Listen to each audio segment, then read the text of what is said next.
Beloved in the Seventh Day Adventist Church, beloved in the Seventh Day Adventist Church, this is a very urgent message, a very urgent message about the Jesuits in which Pope Francis is a part of, the man who sent over the Catholic Church, the lawless one, the son of perdition, the one who exalts and pulls himself for all that is called God, for that he sitteth in the temple of God, showing himself that he is God. He's not God, he's a man.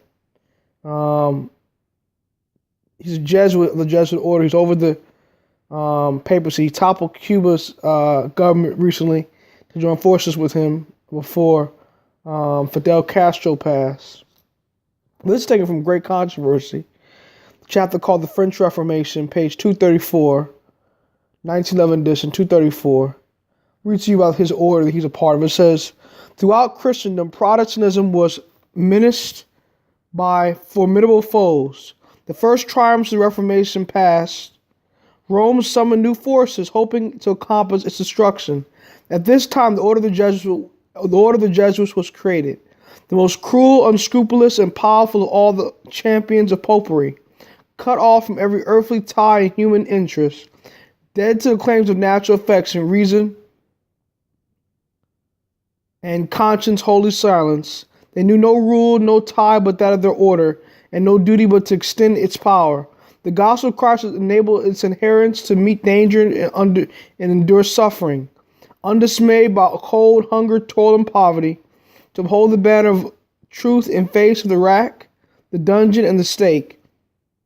To combat these forces, Jesuitism inspired its followers into a fanaticism that enabled them to endure like dangers and oppose to the power of truth all the weapons of deception. There was no crime too great for them to commit, no deception too base for them to practice, and to disguise too difficult for them to assume.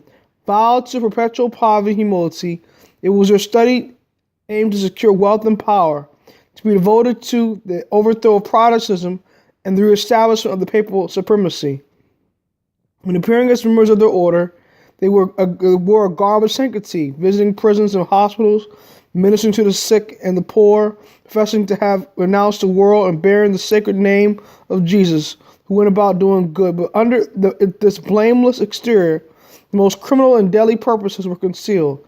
It was a fundamental principle of the order that the end justifies the means. By this code, lying, theft, perjury, assassination were not only pardonable but commendable. When they served the interests of the church, under various disguises, the Jesuits worked their way into offices of state, climbing up to the councils of kings and shaping the policy of nations. They became servants to act as spies upon their masters. They established colleges for the sons of princes and nobles and schools for the common people.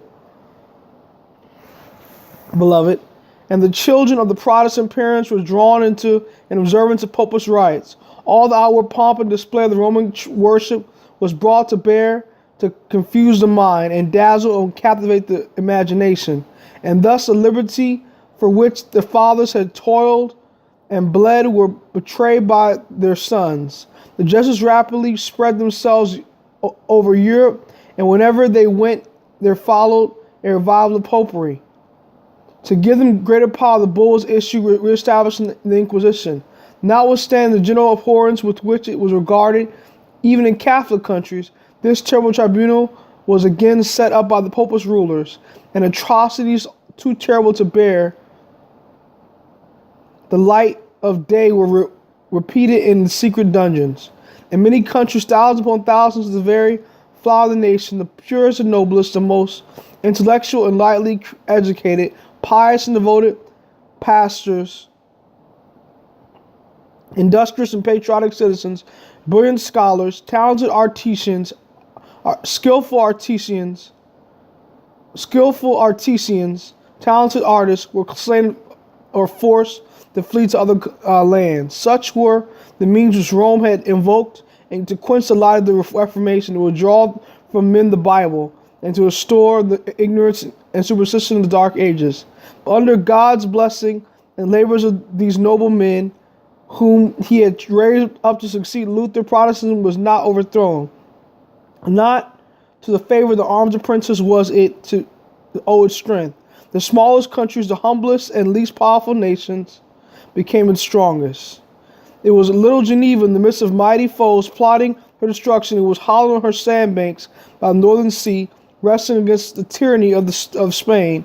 Then the greatest and most opulent of kingdoms, it was bleak, sterile Sweden that gained victories through Reformation. For nearly 30 years, Calvin labored at Geneva, first to establish there a church adhering to the morality of the Bible, and then for the advancement of the Reformation throughout Europe.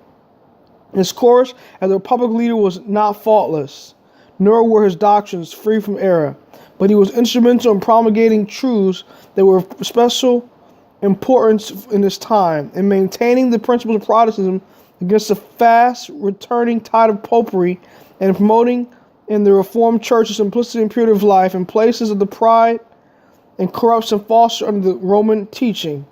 From Geneva, the publications and teachers went out to spread the Reformed doctrines. To this point, the persecutor of all lands looked for instruction, counsel, and encouragement.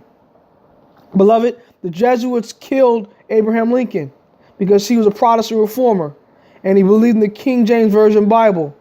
And he mentioned that the papacy is one who started the Civil War and got the cannons to first fire at the North. And that's why the leader of the South, first president of the South, decided to fight against the North because he had the Catholic promise of protection to fight with him against the North and divide the countries. And so also the Jesuits killed John F. Kennedy because he wanted to continue to give religious liberty to our nation. And the Jesuits were a part of the Cuban Missile Crisis with John F. Kennedy and part of the Bay of Pigs. So, beloved, we need to understand the Jesuits are a very secret order that are more secret even than the Masonic order. And they're trying to topple Protestantism in these last days. They even invented Bibles like the NIV, New International Version Bible. That's a counter-Reformation Bible to counteract the Reformation in his last days. And we need to be faithful to God and true to him in his last days and not be given over to the lies of the Jesuit order. We need to be able to stand firm with God and be against the apostate Protestant world, which is the image of the beast, United States government, which is the image of the beast. We need to be not given over to the Jesuit order, and we need to be able to stand firm to God in his last days and not receive Sunday as a Bible Sabbath, but receive the 7th day of the week as a Bible Sabbath, and Sunset Friday and Sunset Saturday, which is today the Bible Sabbath. And stand firm to godly principle, beloved. Do not be given over to the Jesuit order. And by the way, you have a wonderful Sabbath. God bless you. Maranatha.